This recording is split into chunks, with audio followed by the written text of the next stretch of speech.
Adoni sub register ఆఫీస్లో ఉన్నాను నేను ఇప్పుడు. నేను అధికారంలోకి వచ్చిన తర్వాత, ఎమ్మెల్యే అయిన తర్వాత ఇప్పటికీ 2 సబ్ రిజిస్ట్రార్లు మారినారు. ప్రతి ఒక్కసారి కూడా నేను వాళ్ళతో కూర్చొని ఎప్పటికప్పుడు సమీక్షించేవాడిని, ఏం జరుగుతుంది, ఎలా జరుగుతుంది. అలాగే రైటర్స్ ఉన్నారు ఇక్కడ, డాక్యుమెంట్ ప్రిపేర్ చేసేవాళ్ళు, రైటర్లు అందరూ కూడా ఉన్నారు. వీళ్ళతో కూడా తరచుగా నేను కూర్చుంటూ ఉంటాను. గతంలో ఈ సబ్ రిజిస్టర్ ఆఫీస్ని అడ్డం పెట్టుకొని ఎన్నో అక్రమాలు జరిగినాయి, ఎన్నో ఇబ్బందులైనవి. వీన్ని ఎలా సరిచేయాలని ఎంతో కాలంగా మేము ప్రయత్నం చేస్తూ ఉన్నాం. కానీ మీకు అందరికీ తెలుసు, రీసెంట్ వరకు కూడా చాలామంది నా దగ్గరికి వస్తారు, సార్ నా ఆస్తులు డబుల్ రిజిస్ట్రేషన్లు అయినాయి, నాకు రిజిస్ట్రేషన్ చేసినారు, ఇంకొరకు కూడా రిజిస్ట్రేషన్ చేశారండి. ఏమండి, నా రిజిస్ట్రేషన్ మీద మాకు అన్నదమ్ముల గొడవలు ఉన్నాయి, దాని పేరు మార్చారు, సర్వే నెంబర్లు మార్చి రిజిస్ట్రేషన్ చేశారండి. ఏమండి, అది మార్చేశారు, ఇది మార్చేశారు, రిజిస్ట్రేషన్లు చేశారండి. మా ప్రాపర్టీస్ని ఈ ఊర్లో కాదండి, వేరే ఊర్లో ఎక్కడో రిజిస్ట్రేషన్ చేశారండి అని లబోదిబ్బం అనేటువంటి ఆదోని ప్రజలు ఎంతోమంది నన్ను కలుస్తూ ఉంటారు. వీళ్ళకందరికీ కూడా పరిష్కారం చూపాల్సిన అవసరం కూడా ఉంది. మంచిగా చెప్తా ఉన్నాము, కఠినంగా చెప్తా ఉన్నాం. ఆదోనిలో ఇటువంటి అక్రమాలు సహించను అని చాలా స్పష్టంగా చెప్తా ఉన్నాను. అయినప్పటికి కూడా కొంత మెరుగవుతుంది, కానీ దీన్ని జీరోకు తేవాల్సిన అవసరం ఉంది. ఆదోనిని స్వచ్ఛమైన పట్టణంగా, సురక్షితమైన పట్టణంగా తీర్చిదిద్దాలనే ఆకాంక్షతో ఈరోజు నేను మరొక అడుగు ముందుకేస్తా ఉన్నాను. రోజుకు యావరేజ్గా 50 నుంచి 100 రిజిస్ట్రేషన్లు జరుగుతాయి ఆదోని రిజిస్ట్రేషన్ ఆఫీస్లో. అంటే నెలకి ఎన్ని అవుతాయో చూడండి, వేల సంఖ్యలో అవుతాయి. సంవత్సరానికి ఎన్ని అవుతాయో చెప్పండి, లక్షల సంఖ్యలో అవుతాయి. ఈ రకంగా ఉన్నటువంటి రిజిస్ట్రేషన్ భారాన్ని చాలామంది అంటారు, సార్ అక్కడికి పోతే డబ్బులు ఇవ్వాల్సి వస్తూ ఉంది సార్, డబ్బులు ఇస్తే కానీ జరగట్లేదండి. ఇవన్నీ ఆరోపణలు. నేను ఎప్పటికప్పుడు వీళ్ళ అధికారులని అలర్ట్ చేస్తూ ఉంటాను. దయచేసి నేను ఎమ్మెల్యేగా ఉండగా ఇటువంటి ఆరోపణలు రావడానికి వీల్లేదు, తప్పు జరగడానికి వీల్లేదు అని చాలా స్పష్టంగా చెప్తా ఉన్నాను. అందువల్లే ఈరోజు ఆదోని సబ్ రిజిస్ట్రార్ ఆఫీస్ని ఎటువంటి లంచాలు తీసుకోనటువంటి ఆఫీసుగా తీర్చిదిద్దబోతా ఉన్నాం. మీరు కరెక్ట్గానే వింటా ఉన్నారు. ఆంధ్రప్రదేశ్లో ఆదోనిలో ఉన్నటువంటి సబ్ రిజిస్టర్ ఆఫీస్లో ఈ రోజు నుంచి ₹1 కూడా లంచం ఎవరు తీసుకోరు. ఎవ్వరూ కూడా, నేను ప్రజలకందరికీ విజ్ఞప్తి చేస్తా ఉన్నాను, ఎవ్వరూ కూడా మీ రిజిస్ట్రేషన్కు సంబంధించినటువంటి ఫీజు ప్రభుత్వానికి చెల్లించాల్సినటువంటి చలాన్లు తప్ప ₹1 అదనంగా ఇవ్వాల్సిన అవసరం లేదు. ఎవరైనా సరే ఆ రకంగా మిమ్మల్ని డబ్బులు అడిగితే, ఎవరైనా సరే లంచం ఇవ్వమని అడిగితే మీకు ఒక టోల్ ఫ్రీ నెంబర్ కూడా చెప్తున్నాను, 1064 1064 1064 అనే నెంబర్కి ఫోన్ చేసి, ఇది నేరుగా యాంటీ కరప్షన్ బ్యూరోకి వెళ్తుంది, విజయవాడకి వెళ్తుంది. అక్కడ సమాచారం ఇస్తే అక్కడి నుంచి పూర్తి స్థాయిలో అన్ని జాగ్రత్తలు తీసుకుంటారు, అన్ని రకాల చర్యలు తీసుకుంటారు. ఎవరైనా ధైర్యంగా, ఏ సామాన్యుడైనా సరే, ఏ పల్లెటూరు వాళ్ళైనా సరే, పెద్దయినా 1064 నెంబర్ గుర్తుపెట్టుకోగలవా? ఎంత నెంబర్ చెప్పు? 1064. చూసావా, ఒక మారుమూల మనిషి కూడా 1064 నెంబర్ని గుర్తుపెట్టుకోగలుగుతాడు. నీ కష్టం వచ్చినా, నువ్వురా ఇట్లా, నీకు కష్టం వచ్చినా, నష్టం వచ్చినా, ఎవరైనా ప్రభుత్వ అధికారి నీకు లంచం అడిగినా, లంచం ఇస్తే తప్ప పని చేయనని చెప్పినా 1064 నెంబర్కు ఫోన్ చేయాలి. ఏ నెంబర్కి ఫోన్ చేయాలి? 1064 నెంబర్కి ఫోన్ చేస్తావా?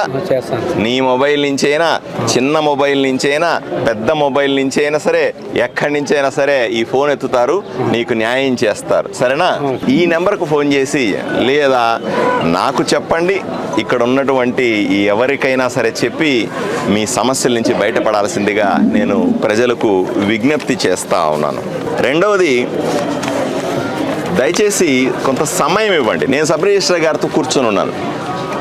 ఆయన చెప్తా ఉన్నారు, సార్ హడావిడిగా వస్తారండి, రిజిస్ట్రేషన్ పేపర్లు ఇస్తారు, ఇప్పటికిప్పుడు మేము సంతకం పెట్టి వెళ్ళిపోవాలంటారు, దీనివల్ల కూడా పొరపాట్లు జరుగుతాయి, సమయం ఇస్తే కదా రికార్డులు వెరిఫై చేసుకోవడానికి, సమయం ఇస్తే కదా మేము అన్ని రికార్డులు చూసుకొని ఇది సరైందా కాదా చెప్పడానికి అని వైపున రికార్డు రాసేవాళ్ళు కానీ, డాక్యుమెంట్ రైటర్స్ కానీ, ఒక సబ్ రిజిస్ట్రార్ కానీ చెప్తా ఉన్నారు. నిజమేదా? అయ్యా, మీ పొలం అమ్ముతున్నారు, మీ ఇల్లు అమ్ముతా ఉన్నారు, కష్టపడి సంపాదించిన ఆస్తి, లేదా ఇన్ని సంవత్సరాలు రూపాయి కూడబెట్టుకొని మీరు పొలం కొంటా ఉన్నారు, ఆస్తి కొంటా ఉన్నారు. ఏమయ్యా, ఒక రోజు 2 రోజుల సమయం ఉండదా మీ దగ్గర? నేరుగా వచ్చేసి గబగబా సంతకాలు పెట్టేసి ఎత్తుకొని వెళ్ళిపోవాలంటారా? నేను ప్రజల విజ్ఞప్తి చేస్తా ఉన్నా, దయచేసి అన్ని రికార్డులు కరెక్ట్గా చూసుకుని, అన్ని రికార్డులు కరెక్ట్గా పెట్టుకునే రిజిస్ట్రేషన్ ఆఫీస్కు రండి.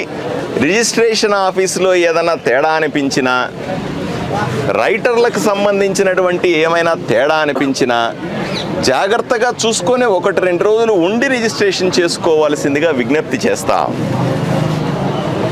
లేకపోతే పొరపాట్లు జరిగే అవకాశం కూడా ఉంది. రైటర్లకు కూడా నేను జవాబుదారితనాన్ని చెప్తా ఉన్నాను. నా దగ్గర ఇంతమంది రైటర్లు ఉన్నారు, రైటర్లకు జవాబుదారితనం ఉంది. డాక్యుమెంట్ ప్రిపేర్ చేసేటప్పుడు వీళ్ళు ఈ ఊర్లో వాళ్ళు, స్థానికులు, ఆదోని వాసులు, ఆదోన్లో గల్లీ ప్రతి ఆస్తి వాళ్ళకి తెలుసు, ప్రతి సర్వే నెంబర్ తెలుసు, ప్రతి ఊరు తెలుసు వాళ్ళకి, అది తప్ప కరెక్టా కూడా తెలుసు వాళ్ళకి.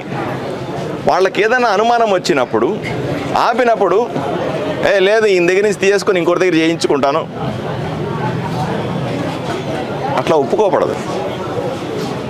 చాలా డాక్యుమెంట్లు సబ్ రిజిస్ట్రార్ గారు చెప్తా ఉన్నారు, చాలామంది పెద్దలు నా దగ్గరికి వచ్చి చెప్తా ఉన్నారు, రిజిస్ట్రేషన్ జరిగేసి తప్పుడు రిజిస్ట్రేషన్ తప్పులు జరిగినప్పుడు ఆ డాక్యుమెంట్ ఎవరు రాశారంటే దాంట్లో ఏదో పేరు ఉంటుంది, ఎవరు రాశారో తెలీదు, నువ్వు రాసావా అంటున్నా.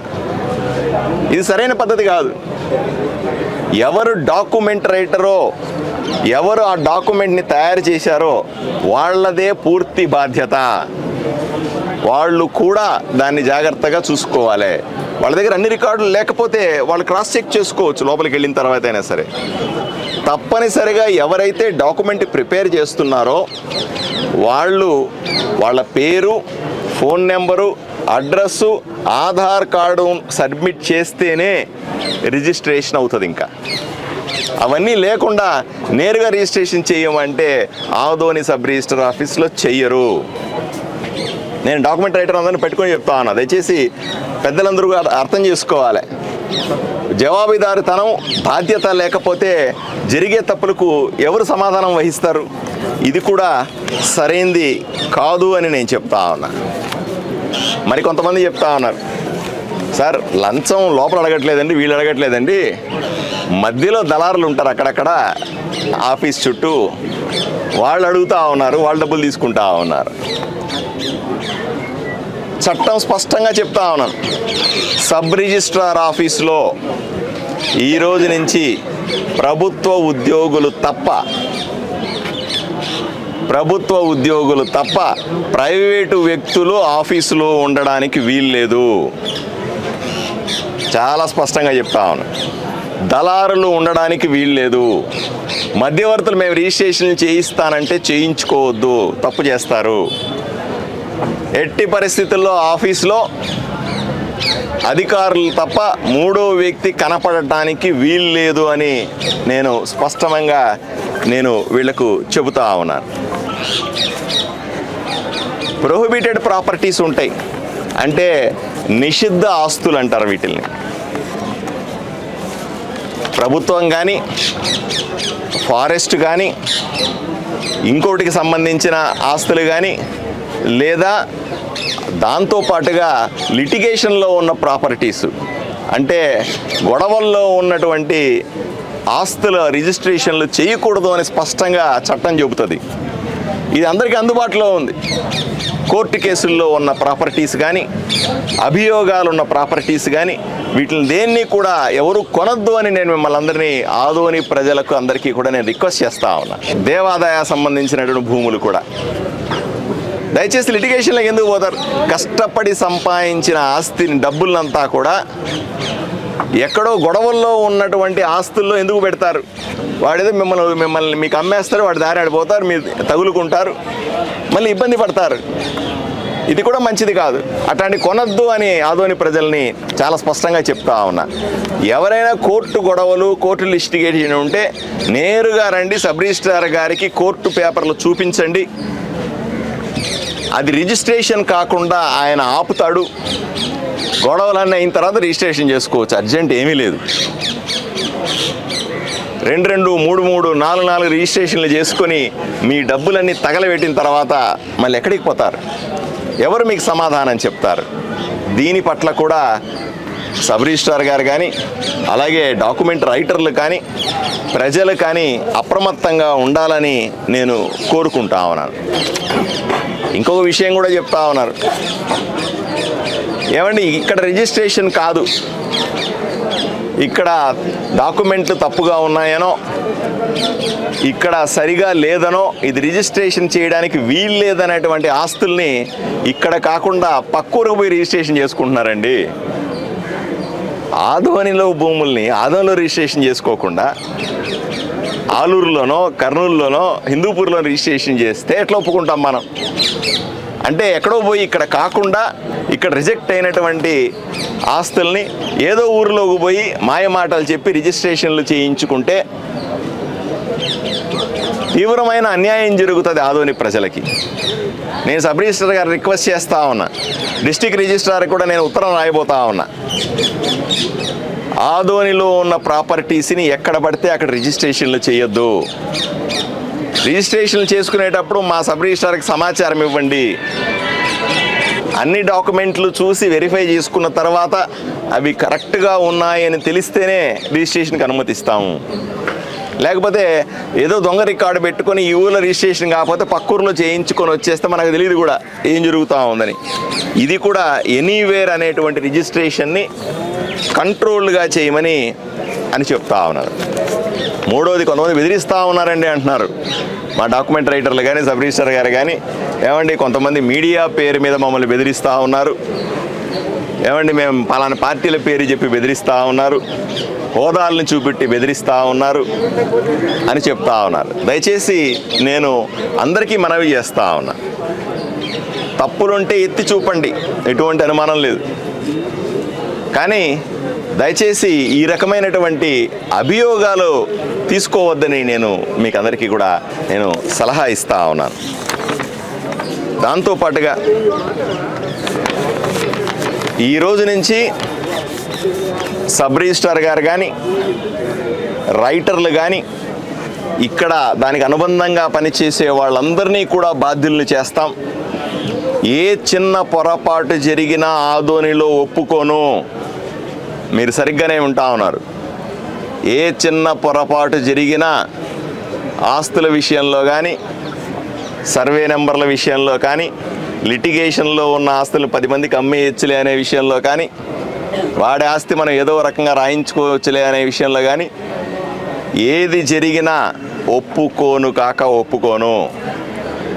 నేను గర్వంగా చెప్తా ఉన్నాను, గర్వంగా ప్రకటిస్తూ ఉన్నా. ఈరోజు నుంచి ఆదోని సబ్ రిజిస్ట్రార్ ఆఫీస్ ఒక చరిత్ర.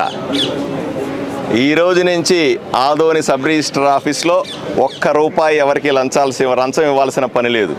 లంచం ఇవ్వాల్సినటువంటి అవసరం లేనటువంటి ఒకే ఒక్క సబ్ రిజిస్ట్రార్ ఆఫీస్ ఆంధ్రప్రదేశ్లో ఏదైనా ఉండబోతా ఉందంటే అది ఆదోనిలో సబ్ రిజిస్ట్రార్ ఆఫీస్గా నేను మీకు అందరికీ తెలియజేస్తూ, దయచేసి అందరూ కూడా సహకరించాలని మిమ్మల్ని అందరినీ కూడా నేను చేతులెత్తి వేడుకుంటా ఉన్నాను. తప్పనిసరిగా ఇంతకుముందు 2004 వరకు కూడా 2004 వరకు కూడా సబ్ రిజిస్ట్రార్ ఆఫీస్లో డాక్యుమెంట్లు తయారు చేసే వాళ్లకు పరీక్షలు పెట్టి దానికి వాళ్ళకి లైసెన్సులు ఇచ్చి చేసేవాళ్ళు.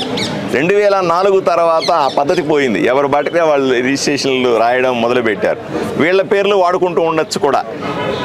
ఎవరో తయారు చేస్తారు, వీళ్ళ కొంతమంది లైసెన్స్ ఉన్న వాళ్ళ పేర్లు వాడుతూ ఉండొచ్చు కూడా. లైసెన్స్కు ప్రాముఖ్యత లేనప్పటికీ కూడా ఈరోజు ప్రభుత్వం దృష్టిలో ఈరోజు ఏదో విధంగా ఇబ్బంది పెట్టే పరిస్థితి ఎక్కువగా ఉంది. తెలిసి తెలియని నాలెడ్జ్తో ప్రజలు సఫర్ అయ్యే అవకాశం కూడా ఉంది. అందువల్లే ఓ రూల్ చెప్పాను నేను. ఎవరు డాక్యుమెంట్ ప్రిపేర్ చేశారు వాళ్ళ పేరు, ఫోన్ నెంబరు, వాళ్ళ ఆధార్ కార్డుతో సహా జతపరిస్తేనే రిజిస్ట్రేషన్ అవుతుంది. డాక్యుమెంట్ రైటర్లు డాక్యుమెంట్ ప్రిపేర్ చేసిన తర్వాత ప్రజల అభిమానంతో ఇన్ని సంవత్సరాల కాలం పాటు తక్కువ ఫీజుతో ప్రశాంతంగా వాళ్ళ మీద ఎటువంటి అభియోగాలు లేవు. వాళ్ళకి ఇబ్బందులు ఉన్నాయి. ఇంకా యాక్చువల్లీ చెప్పాలంటే వాళ్ళకి మీద అభియోగాల కంటే ఇబ్బందులు ఎక్కువగా ఉన్నాయి. వీళ్ళని కాపాడుకోవాల్సిన అవసరం ఉంది. ఈ ఊరికి అధికారులు వస్తారు పోతారు. ఈ ఊరి వాస్తవులు వీళ్ళంతా, డాక్యుమెంట్ రైటర్లంతా కూడా ఈ ఊరిలో పుట్టి పెరిగిన వాళ్ళు, ఇదే ఆఫీసును నమ్ముకొని దశాబ్దాలుగా బతుకుతున్న వాళ్ళు, ప్రజల అభిమానంతో వాళ్ళకి సేవ చేస్తున్న వాళ్ళు. ఒకరు 10 రూపాయలు ఇస్తారు, ఒకరు రూపాయి కూడా ఇవ్వచ్చు, ఇవ్వకపోవచ్చు. అయినప్పటికీ కూడా ఇదే వృత్తిని నమ్ముకొని ఉన్నవాళ్ళు. వీళ్ళని కాపాడుకోవాల్సిన అవసరం కూడా ఉంది. మనం వీళ్ళ బాగోగులు చూడాల్సిన అవసరం కూడా ఉంది. తప్పనిసరిగా వీళ్ళు ఇప్పుడు చేస్తున్న సేవ కొనసాగిస్తారు. భవిష్యత్తులో ఏదైనా ఇబ్బందులు ఉంటే వాళ్ళ వైపున మనం చర్యలు తీసుకోవాలి. ఎందుకంటే అధికారులు వీళ్ళు వస్తూ మనం చూస్తున్నా కానీ ఇద్దరు సబ్ రిజిస్ట్రార్లు మారిపోయారు, దాంట్లో ఆఫీసర్లు మారిపోతూ ఉన్నారు. వాళ్ళు వస్తారు పోతారు. మనం ఇదే ఊరిలో ఉంటాం. నేను జీవితకాలపు ఎమ్మెల్యేని ఈ ఆదోనికి, అర్థమైనా? ఎక్కడికి పోము, మీరందరూ ఇక్కడే ఉంటారు. మనం ఊరిని కాపాడుకోవాలి కదా, మన సబ్ రిజిస్టర్ ఆఫీసు మనం కాపాడుకోవాలి, మన ప్రజలకు మనం సేవ చేసుకోవాలి. అంతే తప్ప మనం వాళ్ళ మీద డిపెండ్ అయ్యి ఇక్కడ ఇదే ఆఫీసుని నమ్ముకొని, ఇదే ఊరిని నమ్ముకొని, ఇక్కడున్న ప్రజలు నమ్ముకున్నటువంటి వీళ్ళ మీద మనం ఏ విధమైనటువంటి ఒత్తిడి క్రియేట్ చేయడం మంచిది కాదు.